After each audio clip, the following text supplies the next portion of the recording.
Welcome back to my new blog. So ಏನಾಗ್ಯದಪ್ಪ ಅಂದ್ರೆ ಸಾಯಂಕಾಲ 6 ಗಂಟೆ ಆಗೈತಿ, ಡ್ಯೂಟಿ ಮುಗ್ದೈತಿ. ಈ ಮಗ ಗಾಡಿ ತಂದಿಲ್ಲ, ನನ್ನ ಜೊತೆ ಡ್ಯೂಟಿ ಮಾಡಿ ಅಂತ ಇವನಿಗೆ ಈ ರೂಮಿಗೆ ಹೋಗಿ ಹೊರಗೆ ಬರೋಕೆ ಕೊಟ್ಟಿನಿ. Thank you. ಹಿಂದೆ ಯಾರೋ ಅದು ಹಿಂದ್ಗಡೆ ಸೈಲೆಂಟ್ ಆಗಿರಪ್ಪ. ಸೊ ಏನು ಮಾಡ್ತೀರಿ, ಇವತ್ತು ಬಿಸಿಲು ಭಾಳ ಇತ್ತು, ಅದಕ್ಕೆ ನಾವೆಲ್ಲ ಆಗತ್ತನ ನಮ್ಮ ರೂಮ್ನಾಗ ನೀ ಮ್ಯಾನೇಜರ್ ಅದು ನೋಡಿದ ನಾಯಿ ಬಿಡೋದು ಹೊಡಿತಾರ. ಡ್ಯೂಟಿ ಮುಗಿಸ್ಕೊಂಡು ನಾನು ಫ್ರೆಶ್ ಆಗಕ್ಕೆ ಹೋಗಿದ್ದೆ ರೀ. ಹಾಂ, ಹಾಗಾಗಿ ರೂಮ್ನಾಗ ಇದ್ವಿ, ಬಿಟ್ಟು ಹೊರಗೆ ಹೊಂಟೀವಿ. ಯಾಕೆ ಮಳೆ ಬರಕತ್ತೈತಿ, ಮತ್ತೆ ಮಳೆ ಬಂದ್ರೆ ಮತ್ತೆ ರಾತ್ರಿ ನಾನೇ ಒಯ್ದ್ಬೇಕಾಗ್ತದೆ ಇವನಿಗೆ. ದೇವ್ರು ನಿನ್ಗೆ ಒಳ್ಳೇದು ಮಾಡ್ತದ. ಹಂಗಾಗಿ ನಾನೇ ಇವಾಗ ಗಾಡಿ ಬೇಡ ಅಂತ ಇವಾಗ ಹೇಳಕತ್ತೀನಿ. ಹೌದು, ಬೆಳಿಗ್ಗೆಯಿಂದ ವಿಡಿಯೋ ಮಾಡೋದು ಮಾಡಿದ್ವಿ, ಬಟ್ ವಿಡಿಯೋ ಮಾಡೋಕೆ ಆಗಿದ್ದಿಲ್ಲ. ಯಾಕಪ್ಪ ಅಂತಂದ್ರೆ ಬಿಜಿ ಶೆಡ್ಯೂಲ್ ಇವತ್ತು ಇವನಿಗೆ ಮಾಡಿ ಇಪ್ಪತ್ತು ಅವನಿಗೂ ಇಂಪಾರ್ಟೆಂಟ್ ಕಾಲ್ ಇದ್ದು, ನನಗೂ ಇಂಪಾರ್ಟೆಂಟ್ ಕಾಲ್ ಇದು ಇವತ್ತು. ಅದಕ್ಕೋಸ್ಕರ ಮಾಡಿಲ್ಲ ಇವತ್ತು ಮಾರ್ನಿಂಗ.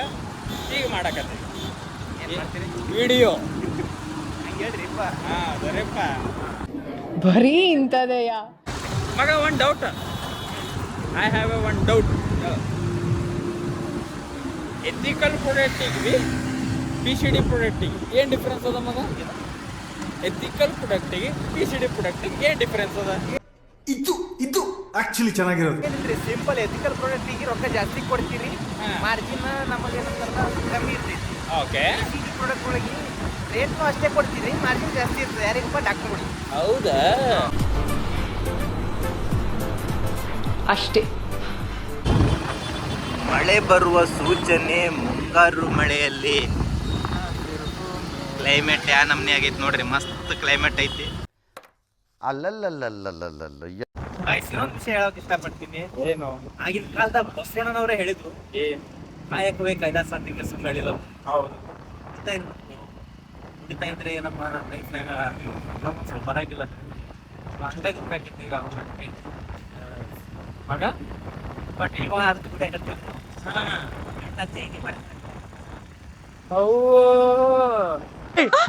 ಮೊದ್ಲು ಸರಿಯಾಗಿ ಮಾತಾಡೋದ್ ಕಲಿ. ಯಾರೇ ನೋಡಿದವ್ರು ಏನ್ ತಿಳ್ಕೊಲಿಕ್ಕಿಲ್ಲ. ನಂದು ಬೇರೆ ಆಗ್ತದೆ, ನಿಂದು ಬೇರೆ ಆಗ್ತದೆ. ಮಗ ನಾನು ಮನಿಗೋಸ್ಕರ ನುಡಿತೀನಿ, ನೀನು ಮನಿಗೋಸ್ಕರನೇ ನುಡಿತಿ. ದಟ್ ಮನಿ ಬಾಟ ರೊಕ್ಕ ಅಲ್ದ ಮನಿ. ಮನೆ ಮನೆ ಮನೆ. ಯಾವ ಕನ್ನಡನ ಇದು? ಯಾವ ಕನ್ನಡನೋ ಗೊತ್ತಿಲ್ಲ, ನಮ್ ಕಡೆ ಅಂತೂ ಕೆಟ್ಟದಾಗ ಸೌಂಡ್ ಆಗುತ್ತೆ.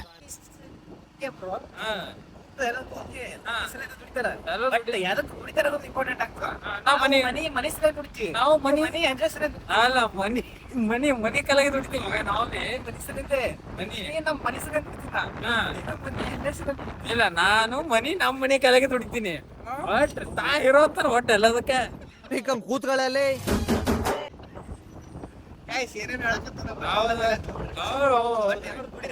ಎಲ್ಲರೂ ದುಡೀರಿ. ಕೈ ಕೆಸರಾದ್ರೆ ಬಾಯಿ ಮೊಸರು. ರಾಧೇನೆ ಅದು.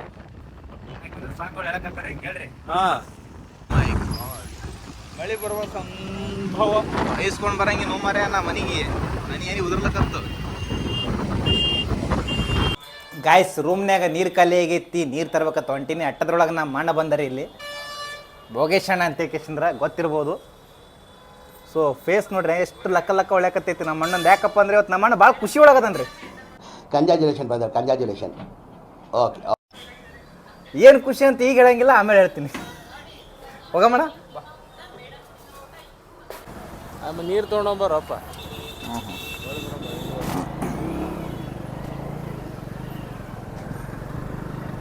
ಗಾಯ್ಸ್, ನಮ್ಮಣ್ಣ ಗಾಡಿ ಹೊಡ್ಯಕತ್ತನ್ರಿ. ಇವರು ಗಾಡಿ ಹೊಡೆಯೋದ್ರೊಳಗೆ ಪರ್ಫೆಕ್ಟ್. ಹೆಂಗಪ್ಪ ಅಂತಂದ್ರೆ ಬಾಡಿ ಫುಲ್ ಕಂಟ್ರೋಲ್ನಾಗ ಇರ್ತಾರೆ. ಎಷ್ಟು ವರ್ಷಗಳಿಂದ ಎದೆಯಲ್ಲಿ ಬೆಂಕಿಯನ್ನು ಇಟ್ಟುಕೊಂಡು ಏನು ಮಾಡದೆ ಆರಿಸಿಕೊಳ್ಳುವುದು. ಹೆಂಗಂತ ಕೇಳ್ಬೇಡ್ರಿ, ಹೇಳಂಗಿಲ್ಲ. ಭೋಗೇಶಣ್ಣ, ನಮ್ಮ ವ್ಯೂವರ್ಸ್ ಏನ್ರಿ ಹೇಳು. ಅರ್ಬಲ್ ಲೈಫ್ ನ್ಯೂಟ್ರಿಷನ್ ಕುಡಿತಾರ್ರಿ. ನ್ಯೂಟ್ರಿಷನ್ ಕುಡಿತಾರ, ಬಾಡಿ ಕಂಟ್ರೋಲ್ನಾಗ ಇರ್ತದೆ ಅಂತ ಹೇಳಕತ್ತೀನಿ, ತಪ್ಪು ತಿಳ್ಕೊಬೇಡ್ರಿ. ಕತ್ತಲೆ, ಮಳೆ ಬಂದು ಎಲ್ಲ ಕಡೆ ಹಸಿ ಆಗಿಬಿಟ್ಟೈತಿ.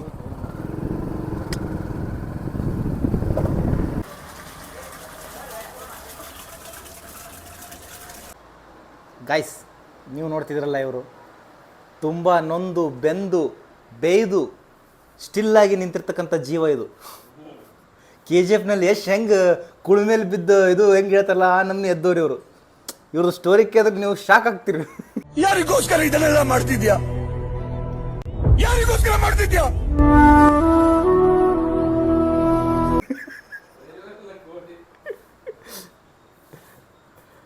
ನೋಡ್ರಿ ಇಷ್ಟೆಲ್ಲ ಆಸ್ತಿ ಇದ್ರು ಡೆಡಿಕೇಶನ್ ನೋಡ್ರಿ ಹುಡುಗಂದು. ಒಬ್ಬನೇ ಮಗ,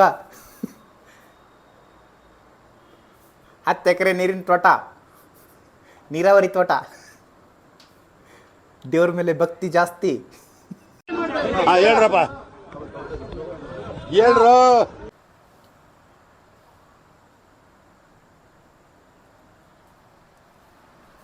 ಇದು ಅವ್ರ ರೂಮ್ ರೀ ಇದು. ಸೊ ಒಬ್ಬನೇ ಇರ್ತಾನ ಪಾಪ ರೂಮ್ನಾಗ. ಏನು ಮಾಡಬೇಕು, ಇನ್ನು ಲಗ್ನ ಆಗಿಲ್ರಿ ಅವ್ರದ್ದು.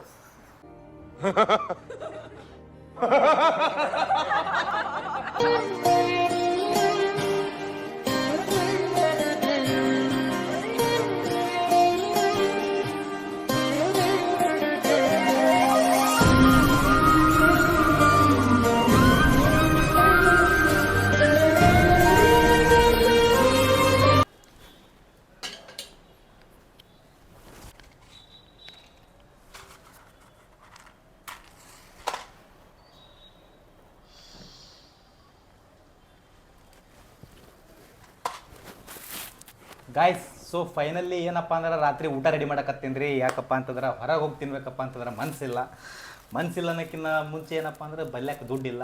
ಸೊ ಹಂಗಾಗಿ ರೂಮ್ ಒಳಗೆ ಕುಕಿಂಗ್ ಮಾಡಕತ್ತೀನಿ ರೀ. ಸೊ ರೈಸ್ ಬಾತ್ ಮಾಡ್ಬೇಕಂತ ಎಸ್ಟಿಮೇಟ್ ಐತಿ. ಆ್ಯಕ್ಚುಲಿ ಪಲಾವ್ ಮಾಡಬೇಕು, ಬಟ್ ಪಲಾವ್ ಒಳಗಡೆ ಸ್ವಲ್ಪ ಇಂಗ್ರೀಡಿಯೆಂಟ್ಸ್ ಕಡಿಮೆ ಇರೋ ಸಲುವಾಗಿ ನಾನು ರೈಸ್ ಬಾತ್ ಅಂತ ಹೆಸರು ಕೊಡ್ತಾ ಇದ್ದೀನಿ ಅದಕ್ಕೆ. ಹಲವು ಸಂಗತಿಗಳ ನಡುವೆ ನಮ್ಮನ್ನು ಕಾಡುವಂತಹ ಕಟ್ಟ ಕಡೆಯ ಪ್ರಶ್ನೆ ಹೀಗೂ ಉಂಟೆ. ಬಾಂಡೆಲೆ ಕಾದಿದೆ. ಸೊ ಅದರೊಳಗಡೆ ನಾನು ಎಣ್ಣೆ ಹಾಕ್ಲಕತ್ತೀನಿ ರೀ. ರುಚಿಗೆ ತಕ್ಕಷ್ಟು ಎಣ್ಣೆ.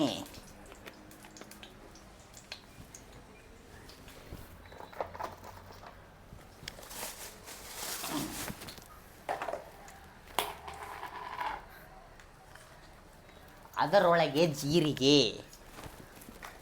ಇದು ಸ್ವಲ್ಪ ಚುರ್ರು ಅನ್ಬೇಕ್ರಿ. ಚುರ್ರು ಅಂದಮೇಲೆ ಏನಪ್ಪ ಅಂತಂದ್ರೆ ಮ್ಯಾಗ ಕೊತ್ತಂಬರಿ ಐತಿ, ಕೊತ್ತಂಬರಿ ಹಾಕಿದ್ದೀನಿ. ಸೊ ಡೈರೆಕ್ಟಾಗಿ ಮೆಣಸಿನಕಾಯಿ ಹಾಕಿದೆ.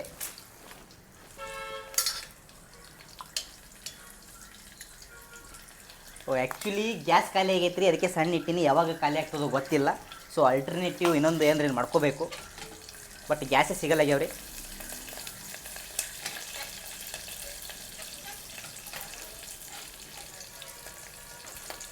ಹಾಂ, ಉಳ್ಳಾಗಡ್ಡಿ, ಹೆರಚಿರೋ ಉಳ್ಳಾಗಡ್ಡಿ ಹಾಕಬೇಕು.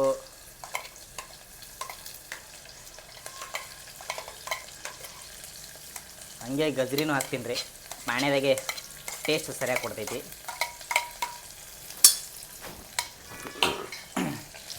ಗಜ್ರಿ ಕಣ್ಣಿಗೆ ಭಾಳ ಒಳ್ಳೇದಂತ್ರಿ. ಸೊ ಯಾಕಪ್ಪ ಅಂದ್ರೆ ನಮಗೆ ಚಸ್ಮಾ ಬಂದೈತಿ, ಹಂಗಾಗಿ ನಾವು ಗಜ್ರಿ ಜಾಸ್ತಿ ತಿಂತೀವಿ. ನೀವು ತಿನ್ಬೋದು. ಡಾಕ್ಟ್ರುಗಳು ಸುದಕ್ಕೆ ಅದೇ ಹೇಳ್ತಾರೆ, ಗಜ್ರಿ ಜಾಸ್ತಿ ತಿನ್ನಂತ. ಯಾಕೆಂದ್ರೆ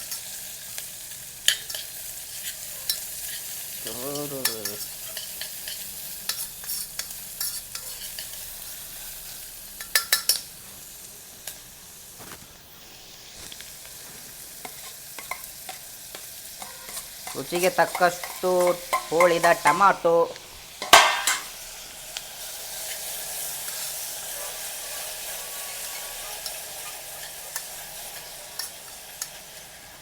ಸೊ ಗೈಸ್, ಆ್ಯಕ್ಚುಲಿ ಎಲ್ಲ ಒಂದೇ ಸಲ ಹಾಕಿನೂ ನೀವು ಫ್ರೈ ಮಾಡ್ಬೋದು ರೀ, ಬಟ್ ನಾನೇ ಸ್ವಲ್ಪ ಸ್ವಲ್ಪ ಹಾಕಿ ಫ್ರೈ ಮಾಡಕತ್ತೀನಿ. ಯಾಕಪ್ಪ ಅಂದ್ರೆ ನಾವು ಸ್ವಲ್ಪ ಜಾಸ್ತಿ ಫ್ರೈ ಆಗಿ ತಿಂತೀವಿ.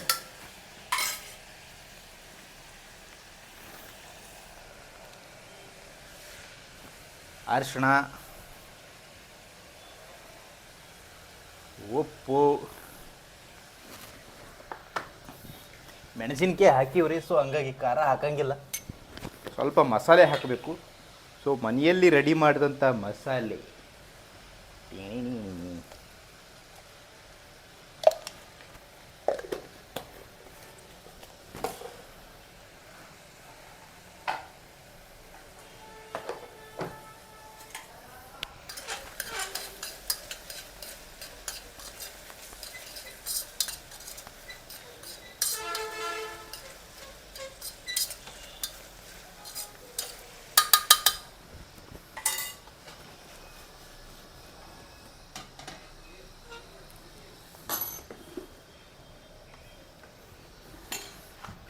ನಾನು 1 ಗ್ಲಾಸ್ ಅಕ್ಕಿ ತೊಗೊಂಡಿನಿ ರೀ.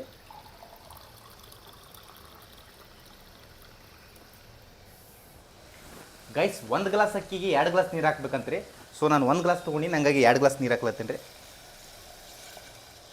1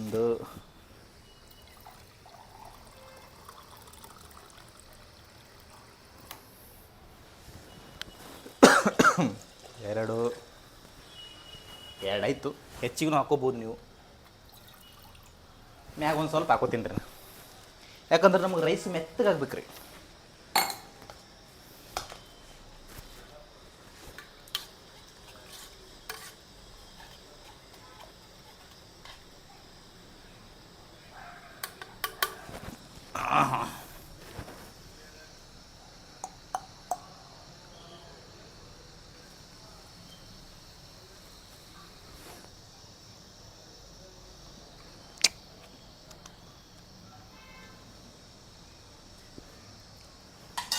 ಸ್ವಲ್ಪ ಖಾರ ಕಡಿಮೆ ಬಿದ್ದರೆ ಎಕ್ಸ್ಟ್ರಾ ಖಾರ ಹಾಕೋಬೋದು ನೀವು.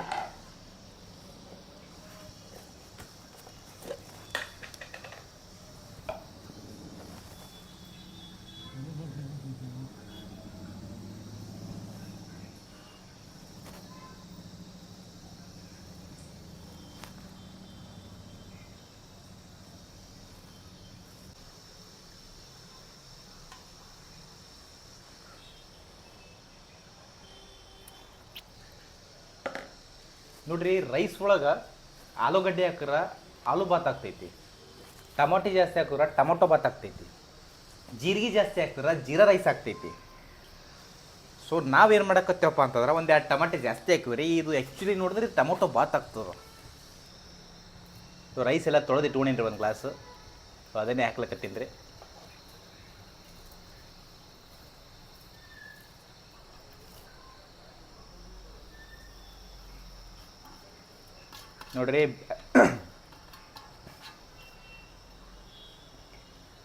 ನೋಡ್ರಿ, ಬ್ಯಾಚುಲರ್ಸ್ ಲೈಫ್ ಹೆಂಗಿರ್ತಂತೆ ಕೇಶಂದ್ರೆ, ಯಾಕಪ್ಪ ಅಂದ್ರೆ ಕುಕ್ಕಿಂಗ್ ನೀವೇ ಮಾಡಬೇಕು. ಖಾರ ಜಾಸ್ತಿ ಆದರೂ ತಿನ್ನಬೇಕು, ಉಪ್ಪು ಜಾಸ್ತಿ ಆದರೂ ತಿನ್ನಬೇಕು, ತಿನ್ನಬೇಕು. ಯಾಕಂದ್ರೆ ಯಾರಿಗೂ ಏನೂ ಹೇಳಪ್ಲೇ ಇರಂಗಿಲ್ಲ ರೀ.